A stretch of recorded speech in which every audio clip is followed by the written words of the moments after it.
Ti ricordi quella sera che per gioco tu baciai? Sembrava solo un'avventura. We're back for day 2 at the Stablecoin Conference here in Mexico City, powered by Bits of Business. Yesterday was awesome. We're sitting down with Omid from Conduit, and we have a really awesome conversation planned. He asked me, where are your list of questions? Why don't you have questions? I'm like, well, we're just gonna roll with it. I'm here for it. Okay, man. So first off, thanks for taking the time. I know there's a lot of stuff to be doing, and there's a lot of people here that probably want to meet and talk about Conduit. Yeah. Why don't we start with what is your role at Conduit? Yeah. Give us your focus at the company, and when you're walking around the floor and giving the elevator pitch of Conduit, what do you typically say? Yeah, absolutely. So I joined Conduit about 2 months ago, so it's still all fairly recent.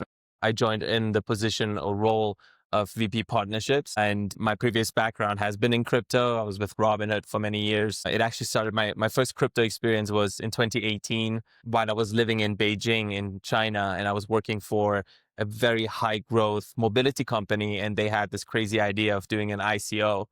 And we did that, and I was like, okay, I don't think I'm going to touch crypto ever again. When I joined Robinhood, I actually felt somewhat safe, but over time, obviously, the company more and more into a crypto company. What was the company for the ICO? It was called OFO. OFO. Yeah. Okay. It was a mobility, bike sharing mobility company. With Robinhood, obviously, with the morphing more and more into crypto, I became very fascinated with the possibility, especially as we were also eyeing expansion into Latin America, which is a region that I personally feel a lot of passion for, and I have many years of experience working for Google on the Latin American market. And then when I saw that Robinhood wasn't ready to go into the Latin American market after the 4+ years that I was with the company, it was very important for me to find an opportunity that is very much focused on Latin America. I speak Spanish and Portuguese. I have a very strong network here in the region. And I've always looked for opportunities that get me down more and, cultivate the relationships that I have.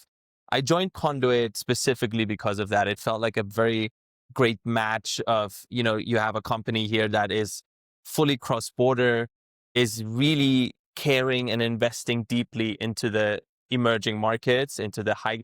By the way, I don't like the word emerging market because it's almost like giving the. It's kind of condescending. It is. Yeah. And I think we're giving the Western markets a little bit too much credit if we call them. Even the term like first world or third world, it's kind of like, there's a condescending. Whenever I say that, it feels like one of these things that you say, and then you'll look back on it like, oh, that was canceled, and I have been saying that. But yeah, I know what you mean. I prefer to say high growth markets, right? High growth markets. And with my background in Asia and my own heritage from the Middle East, I'm Iranian, my parents are from Iran, my upbringing in Germany, I was like, I want to be part of a company that really understands the importance of having presence on the ground in different markets and really serving those markets. Now, Conduit, more specifically, a cross-border B2B stablecoin payment company.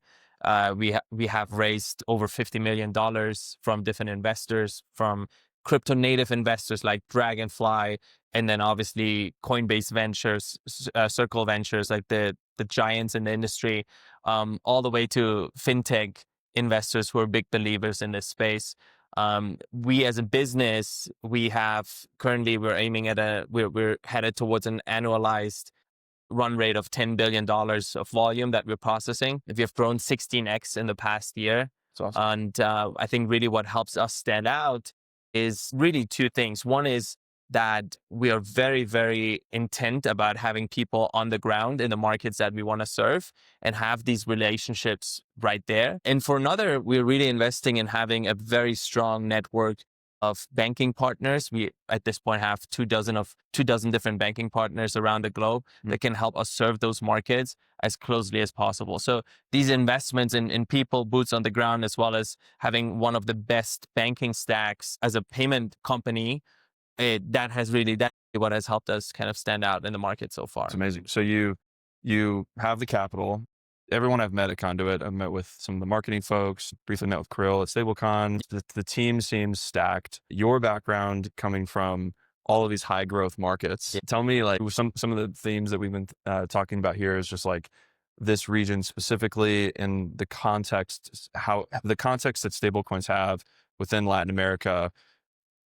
compared to the broader context of the world, and like how stablecoins specifically as a technology takes shape here and why people are so excited. Just given the fact that you've worked in so many places, you've lived in so many places, give us a global perspective on what makes you excited to be joining this company recently, to be really, really going deep within this part of the world. Yeah. I don't even know where to begin. There's so many things I want to say. But when we talk about the opportunity for Latin America, it comes to fruition in so many different ways. It's happening on so many different levels. Take, for example, the fact that in Brazil, there are 2.5 times more crypto investors than stock equity investors. By quantity? But not by, I think, volume invested, but I think people who are investing it. That's so you have wild. 2.5 times more people holding some form of crypto than there are actually invested in the stock market. Wow. And when we talk about technologies leaping and when we talk about adoption, I think that says a lot. We don't have these numbers in other parts of the world. I think Brazil, people might say, oh, that's just Brazil, that's just one country. But Brazil is 50% of Latin America, right? People tend to forget that. Brazil is 50% of the economic output in Latin America. Brazil is also approximately 50% or so, I want to say head count, but the population across the region. So that is like a factor that has been extremely kind of favorable when it comes to the adoption and the opportunity that we see here in Latin America, number one. Number two, you have this changing trading pattern that is now, if you look at most of the charts that show who were the largest trading partners of many countries 20 years ago, which mostly it was the US, and you look at it now, 20 years later, it's mostly China. So now we're talking about corridors that are not that don't have as much liquidity than they used to have 20 years ago when it was like trade with the US. Right now we're serving and we're talking about corridors where liquidity is more important and where the challenges are more prominent, right? Because now when we talk about it takes 2 to 5 days for a SWIFT transfer, yeah, maybe it takes 2 days into the US. It does take 5+ days, moving money into some other major markets like China. So you have all these like different factors coming together, and that in itself poses a huge opportunity. And that's where when we talk to businesses in this region, we do point out, let's level set here. The system that we're operating on, the SWIFT system, was built 52 years ago, 1973. Back then, it was revolutionary because it was replacing another system that existed. But since 1973, there hasn't been meaningful innovation on SWIFT. Quite the opposite. Had more, first of all, you have a network of 11,000 banks that are part of SWIFT, but you also have all these little hacks and silos that have been built around SWIFT. Take, for example, pre-funded accounts. The reason why businesses are operating pre-funded accounts is to somehow kind of have a little bit of an advantage when it comes to moving money from one jurisdiction or from one geo to another geo, right? But the system in itself is still the same system, but people are trying to hack it and have little kind of workarounds. But what it results in is a reality where $4 trillion is sitting in pre-funded accounts. And pre-funded accounts, for those who aren't familiar, this is when a company has a global presence, multinational presence, and they'll intentionally kind of distribute capital around in these different entities and these different bank accounts to essentially avoid having to make manual hops across the world financially. Is that essentially what you would describe it as? I would probably add to it.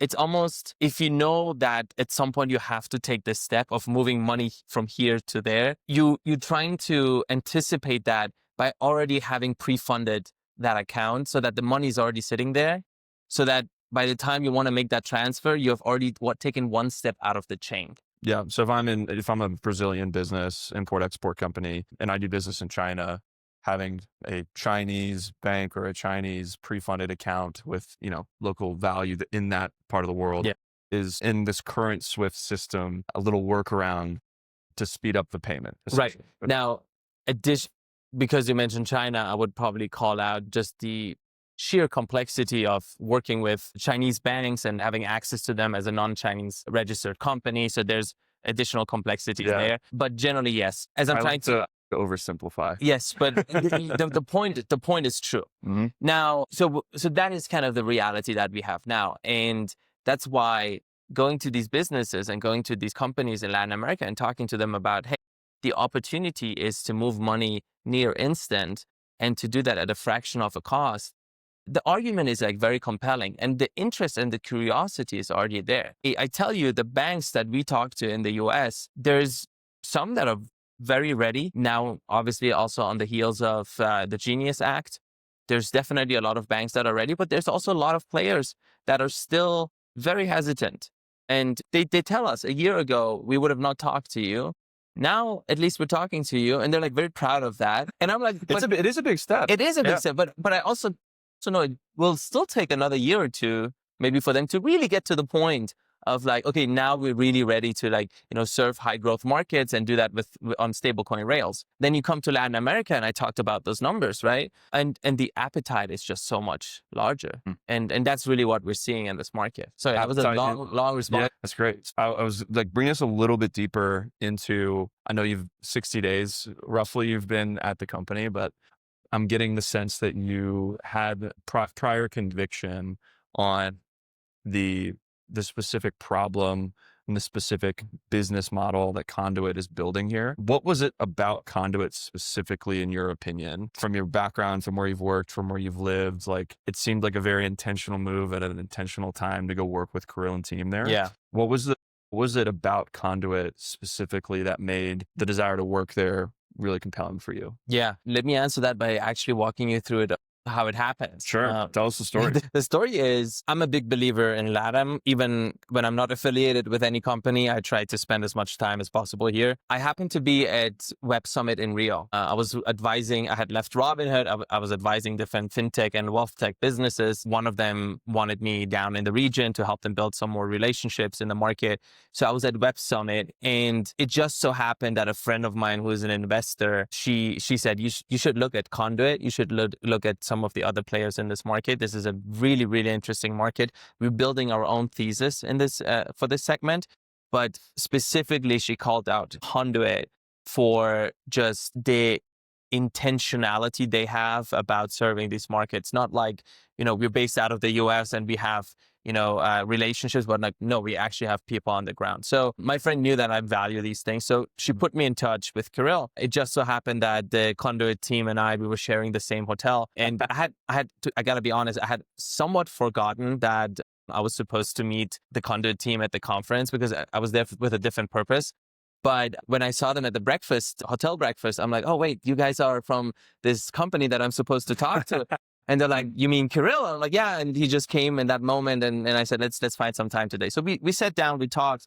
And at that point, my mindset was still very much on like, can I do a small project here and there? Can I help them a little bit? They were actually, conversation I had with Kirill was very interesting. He said, we're looking at building much deeper relationships across Southeast Asia right now. The opportunity we would like to explore is one where you would go for 2 months, maybe be in the region and build the relationships on our behalf. I happen to have PSP relationships in the region from a previous job that I did in China. So I was like, let's explore that. So a part of the exploration was also me talking to the rest of the team. And when Stablecon happened in New York 3 weeks later, and I met up with Kirill again in person, he said, look, the good news and the good news are we really like you. Everyone liked you. And the other good news is we really want you to join us full time. And that's really how the conversation started. For me, look, I looked at the entire industry. There's a lot of players. For me, it was like finding the one player that really, again, as I said, is intent about being in the region, that is very compliant. I think that is the one thing that I really looked out for. And I can share a little bit more about how my perspectives have changed on that. But then also, obviously, I looked at capitalization of the company. Yeah. I looked at their growth. I looked at the team. Do I get along with these people? Do I want to literally like wake up go to conferences with these people? Because people don't value that. You don't realize like how big the relationships are. Yeah, they really are. And this is just my second month. I spent a week in Rio with Blockchain Rio just a couple of weeks ago. I love our Brazil team. I think they're so capable. I'm here with the Mexico team. I'm really impressed. Our marketing team, top notch. I'm just like, really impressed overall. So that was really kind of what drew me to this opportunity. There's one thing, I don't know, I'm sure you have questions, but there's one thing about compliance I would like to say. I was going to ask, what you said there's an evolution there. There was an evolution in my thinking as well. And I need to take maybe a few steps back here. When I was with Robinhood, and when we started becoming well known as a crypto player as well in the market, were you doing, just to ask a little bit more on Robinhood, were you doing like international expansion or compliance related work there? Speak a little bit to like what at Robinhood that took shape as. Yeah. So I joined in the spring of 2020 as the first hire on the business/partnership team, specifically on the partnership side of the business, and built out a team of about 6-7 people that was supporting the entire organization and every individual general manager and business unit. So we had different business units, brokerage, crypto, cash, payments and cards, international growth, and they all have their own GMs. And my team as a product partnership team was supporting every one of them. So we would work with them very closely to understand what's on the roadmap, what are we trying to build, how can we help through partnerships. Oh, that's amazing. That's a dream job. Because Robinhood does so many things. Like they're in so many different businesses and so many interesting acquisitions. Yeah. So okay. That's helpful. It's so cool. There's so much there too. That's a whole separate episode. I know. We'll have to do another one, but anyway, so you going back to the compliance piece. So the compliance piece, and I think as a company, because we had all these incidents happening around 21, 22, and there were certain penalties, I think as a company, we became overly cautious, overly compliant. And I think the best example is, Dogecoin was listed on Robinhood. At some point, 40% of global Dogecoin trading was happening on Robinhood. So we had a very loyal. Doesn't surprise me. It doesn't surprise me at all. No, it doesn't. Yeah. It's if you watch the stories and read the stories of Robinhood 2, 3, 4 years ago, it's very much on brand. But when, for example, Shiba Inu coin came out, everyone was criticizing us, like, why you're not listing it, or why do you guys not have staking? And it was because as a company, Robinhood was like, no, we gotta be compliant, and we gotta invest in our compliance, and we don't want to do anything that in any way could get us into trouble. Now, at that time, it seemed like the wrong strategy, because it looked like our competitors are pulling ahead, and that we're falling behind. But then you fast forward a year or two, we're going into like 22 crypto winter. FTX is dying, Binance is having issues, Celsius is going down the drain. And we came out of that as a company. Robinhood came out of that very strong. And all these investments in compliance were maybe short-term painful, but long-term beneficial. I've been on these calls with really large institutions. And when we bring our chief compliance and legal officer onto the call, Mark, I can tell we're so much on our front foot and not on our back foot. And the way we're able to shoot down any of the concerns around compliance and licensing and regulatory that our potential clients and partners have, that makes me feel really proud, because I feel like that is exactly how you want to be operating in a space that is so ever changing, and there's still a certain stigma around it when it comes to crypto. You want to be the one that is like tight when it comes to compliance. And I think what are the main concerns or questions or like these things that you guys are prepared to deliver on? Yeah. Like, what are some of the things that you're hearing, and maybe what are these specific things that you guys are prepared with? Are these licenses, or these programs, or these security attestations? Like, what does that look like for you guys? Some of the more traditional players that are looking at stablecoin rails are very uncertain about the idea of holding stable coins themselves, right? Sure. They want to benefit from the technology, but they don't, if you're a marketplace, you don't want to suddenly become like a marketplace that's also holding like stables. So what they're looking for is to understand how we can offer them the benefits of stablecoin rails and having the licenses to do so that don't expose them to the holding and the potential regulatory implications of having stablecoins on their balance sheet or in accounts, or to be in the line of the funds flow, basically. That's one thing. I think the other thing, more recently, kind of recency bias here, we had a conversation with a very large crypto exchange, and they have business customers, and they want to use us for payments as a payment rail for these business customers who are holding stablecoin balances on their platform. And they want to offer to those clients to use the stablecoin balances to pay out third parties, like make payments. And we're like, it's a perfect fit. So we're making great progress. We're having these conversations.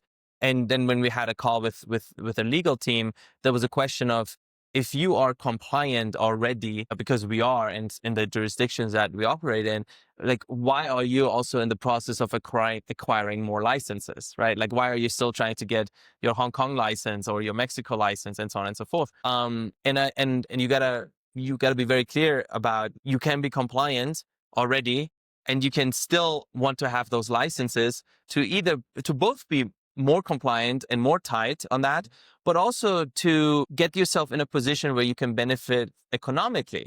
Because very often when we say, when a company is trying to operate internationally without having their own license, they work with partners that have the license. Yep. And that comes inherently with a cost. So the idea of getting your own license in certain territories is inevitable, a move to improve the economics, which will then be passed on to the client. So that's really kind of the big picture. And these are generally the conversations that we encounter. It's amazing. So getting licensed, getting regulated, stepping into the, we will handle this complexity for you business client. To me strikes like we're going to be doing a lot of custody, a lot of custodial related, holding assets on behalf of these clients.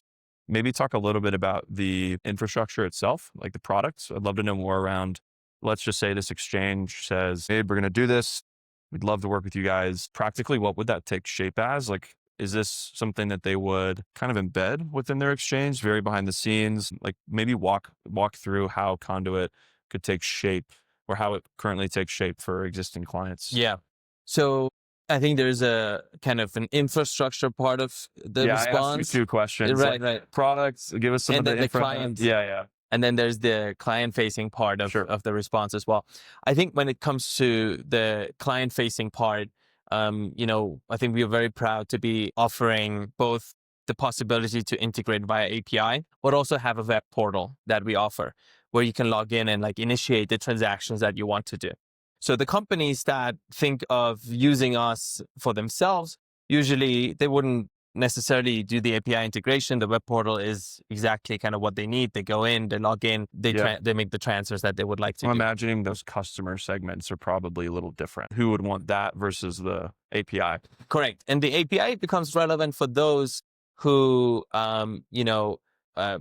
have clients themselves. Yeah, like the exchange use case. Exactly. Yeah. And they want to facilitate these rails to their clients, to their, I should say, customers. By the way, someone working with us is our client. If they have their own clients, we call them the customers. That's how we. Got it. So it's clients is the kind of the first line, and then second line is the customer. Okay. And but in that case, you don't want to expose like a Conduit web portal, right? Like in that case, you actually just want to be as native and as integrated as possible. That's where the API integration becomes relevant. So that is kind of what we're seeing. That is what we're focused on.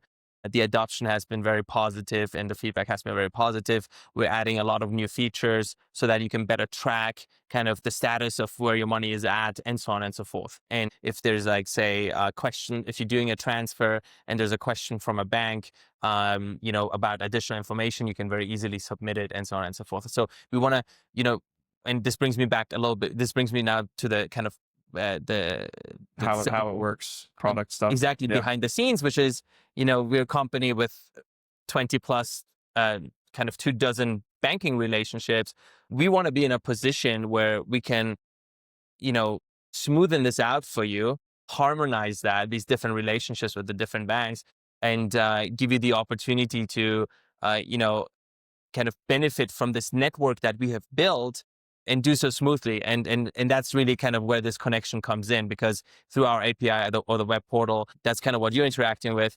But we have extracted away some of the complexity away from you that you would otherwise have to deal with if you had to deal with like this big network of partners. And then more specifically, one thing that is very important for us is go as local as possible. So in every market that we're in, we're pursuing integrations that are giving us direct access to the local banking rails. Because at the end of the day, think about it, like you can, the in-between, you can do that stablecoin sandwich, you can do the stablecoin piece, but the bread on the outside, you still depend on the banking rails of the markets that you're operating in. Because yes, I can maybe move the money from this wallet to another wallet, but now that I want to off-ramp it into fiat and pay it out, like you still depend on, in Colombia, what the banking rail is there, or in Europe, what the banking rail is there. So by the way, it's ACH in Colombia, funny enough, same ACH clearinghouse name as we have in the US. And then in Europe, it's SEPA. But doing these direct integrations, that is really what has helped Conduit so far to be differentiated and helps us to really deliver on the promise of near instant pay-ins and payouts. So near instant money movement. Yep. What are the things that you mentioned licenses and like getting more of them is really strategic from a priority standpoint as you're coming in and you're kind of getting a feel for the company and the progress and the product and the existing customers. And you're kind of now looking at, where things stand and strategically where you want to go and take things, maybe what customers you want to bring on, what strategic partnerships you want to go forward with. Given your background, I'm just imagining you at Robinhood with all those different product groups. Like you strike me as someone who understands how all these things fit and piece together strategically. What are some of the, and that's always going to be like, there's always going to be more, there's always going to be more stuff to get better and better and better. What are the things in the next, like by end of year, you would say, are like really, really crucial in your view that, from a priority standpoint are like, I'm going back from the Stablecoin Conference in Mexico City and like, I'm going to wake up Monday and we're going to get after like these three things. Yeah. Like, what are those for you? Yeah. What's top of list for me? Yeah. Like super strategic. I want to before I give you that, because there's something interesting you just kind of alluded to, which is all these different things we could be doing. And we're struggling with this right now, right? With everyone, our business, right? Yeah. Focus is so hard. How do you prioritize? How do you focus? If everything is important, nothing is, right? Yes. If everything is urgent, nothing is. Yeah. So help me. I don't have the answer. I don't have the blueprint, but the first thing I want to say about this is there's a lot of interest. And there's a lot of interest from those who like just curious. And there's a lot of interest from those who are really eager. And I think one conversation Kirill and I had recently was to make sure that we're not wasting our times with the non-believers, because we're at a point now in this industry where there's enough believers who really want this, who really are keen and are really comfortable with the overall regulatory environment to go all in. And we should find those and work with those and not try to convince someone it's the same thing when you're like a startup founder and you want to find investors. You got to find the ones that believe in you and are believers. You don't want the doubters. That is the first thing. More practically, what I'm focused on, like my big priorities for this year is there's a list of about 5 names of companies that I've been engaging with, and I want to sign them all. And for me, that has utmost priority. And I think if we can go to market, go public and say we're working with these companies, I think we're going to enter next year with a lot of credibility, even more than we already have, just by association. And I think this would be like an extreme growth opportunity for us as a business. So answer that question is like knowing the partners that can give us massive leverage, both in kind of bottom line, but also the top line in terms of like the interest that will come and, the more believers that we will create because of this. What types of businesses? I'm getting the vibe that you are not going to name these names. You're getting the vibe. I'm getting the vibe. So without naming names, like what kind of companies are these? Yeah. And maybe speak to, it sounds like there's like obviously credibility and like logo stuff going on, but like what are the things about those 5 and future companies that are going to be on your list that are really important to you? Yeah. Like for companies listening to this, who do you want to be speaking with mostly? Yeah, look, it's actually not just the logo. The logo is definitely attractive and all that. It's actually also the use cases. We're at a stage as a company and as an industry where we're like creating new use cases all the time. So these 5 are they similar use cases, or they're kind of a basket of different ones? They're actually probably 3-4 different use cases. One being you have the exchange. We have an exchange. Okay. We have an exchange there. By the way, the underlying theme is very often that they are they have their own business customers and they want to offer the business customers the opportunity to transact through stablecoins. That's kind of the underlying denominator here. But the companies we're talking, these are remittance companies, these are exchanges, these are issuing companies, card issuing companies. These are also PSPs. I know one of these companies. I don't know which one you're talking I about. don't know. Big raise from them today. That was awesome. Yeah, I think that industry is very interesting. And then PSPs in general. Those are these are kind of the 4 categories where I currently see meaningful interest. It's amazing. Do you see Conduit as a kind of all-in-one single partner for these types of companies that like they're going to work with you and over time like they only need to work with you? Or is this something where maybe in the short term or in the early days, like they will have to get complete parity globally, maybe work with Conduit and other companies like in a similar fashion? Or are these companies kind of exclusively able to do everything they need with Conduit at this point? I think for a lot of exchanges who have global use cases, they're, I think, trying to figure out like where are the pairs, where are the corridors we need as much as possible. Are you seeing Conduit in the use cases that get you excited here is like kind of that regional focus where you can do everything? Or maybe you can actually serve companies in all these different ways that they need? Or are you like kind of side by side with usual suspects going to market?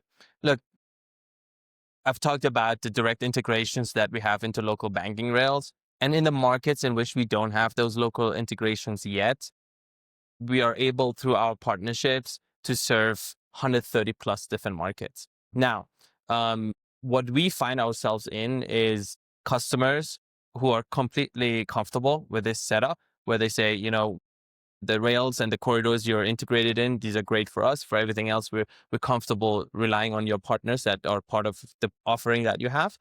And for those, we integrate, and then over time, as we build out our own network, they will benefit from the savings that come their way. Yeah. Right? You also, I think, when you decide to work together with a Series A company, you're not just working with who they are today, you're also making a bet on who they will be tomorrow, right?